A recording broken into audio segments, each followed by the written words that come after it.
संसद का मॉनसून सत्र आज सुबह 11 बजे से शुरू हो गया है। इससे पहले पीएम मोदी ने संसद के बाहर मीडिया के जरिए देशवासियों को संबोधित किया।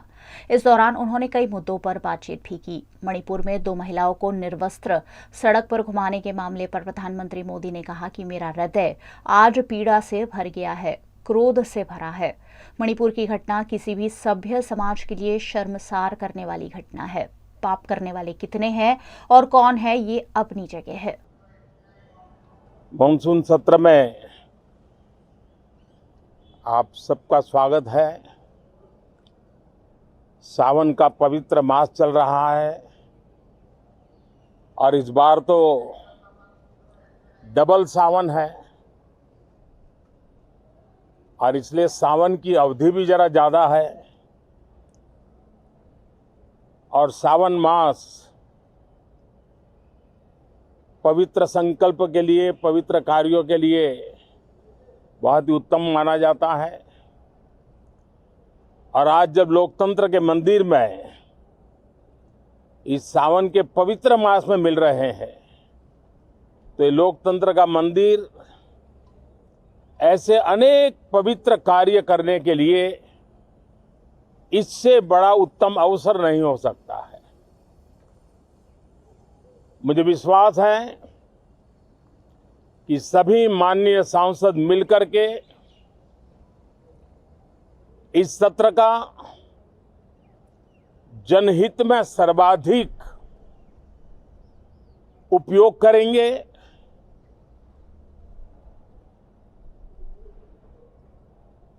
संसद की जो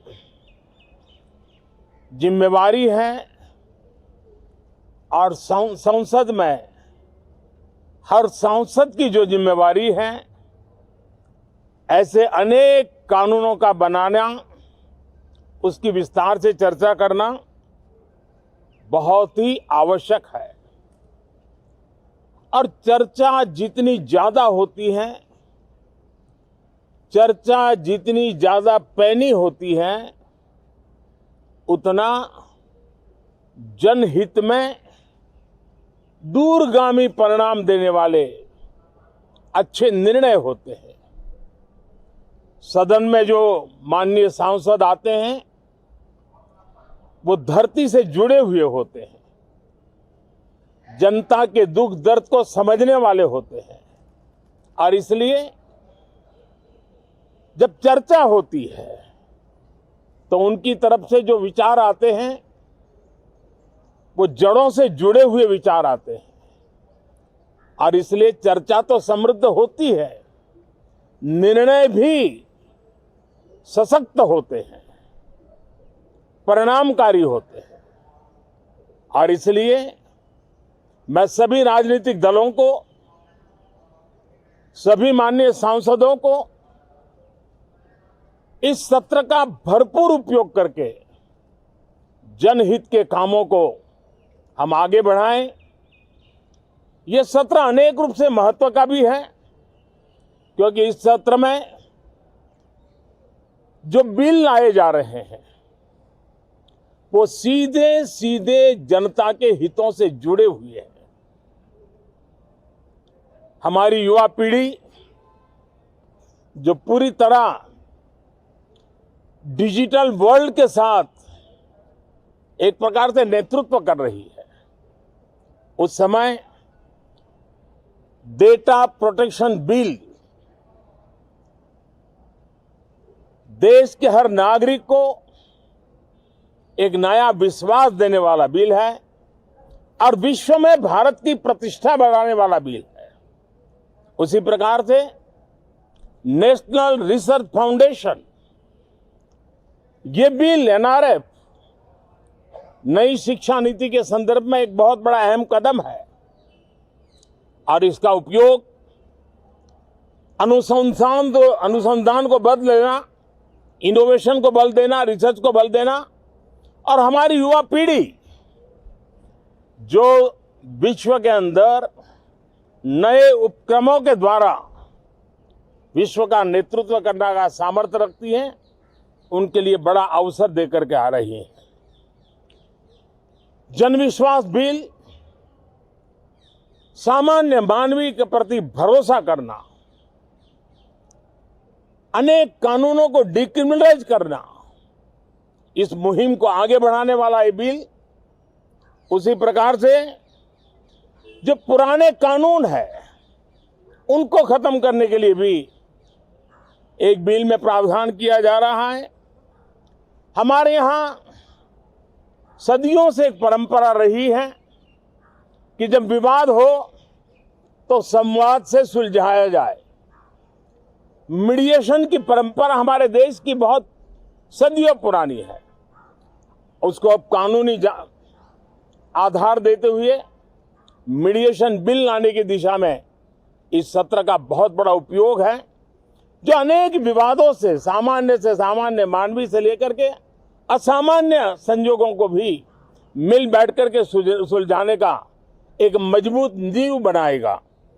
इसी प्रकार से डेंटल मिशन को लेकर के एक बिल जो हमारे डेंटल कॉलेजेस के लेकर मेडिकल के छात्रों के लिए एक नई व्यवस्था को आकार देगा। ऐसे अनेक महत्वपूर्ण बिल इस बार इस सत्र में संसद में आ रहे हैं। तब ये जनहित के हैं, ये युवा हित के हैं, ये भारत के उज्जवल भविष्य के लिए हैं।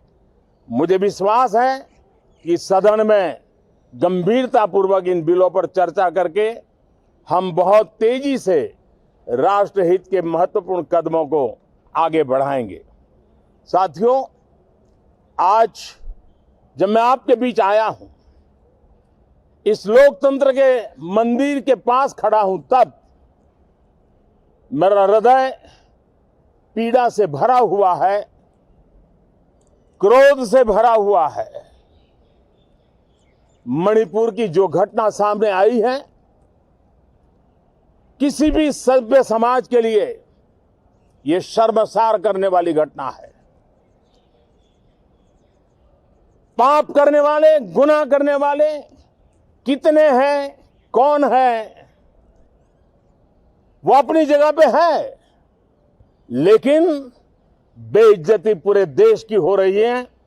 140 करोड़ देशवासियों को शर्मसार होना पड़ रहा है।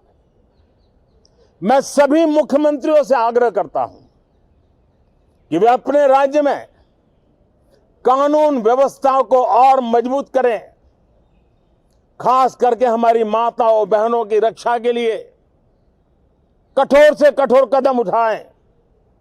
घटना चाहे राजस्थान की हो, घटना चाहे छत्तीसगढ़ की हो, घटना चाहे मणिपुर की हो, इस देश में, हिंदुस्तान के किसी भी कोने में, किसी भी की राज्य सरकार में राजनीतिक वाद विवाद से ऊपर उठ करके कानून व्यवस्था का महात्म्य, नारी का सम्मान, और मैं देशवासियों को विश्वास दिलाना चाहता हूं, किसी भी गुनहगार को बख्शा नहीं जाएगा। कानून अपनी पूरी शक्ति से, पूरी सख्ती से एक के बाद एक कदम उठाएगा। मणिपुर की इन बेटियों के साथ जो हुआ है, इसको कभी माफ नहीं किया जा सकता है। बहुत बहुत धन्यवाद दोस्तों।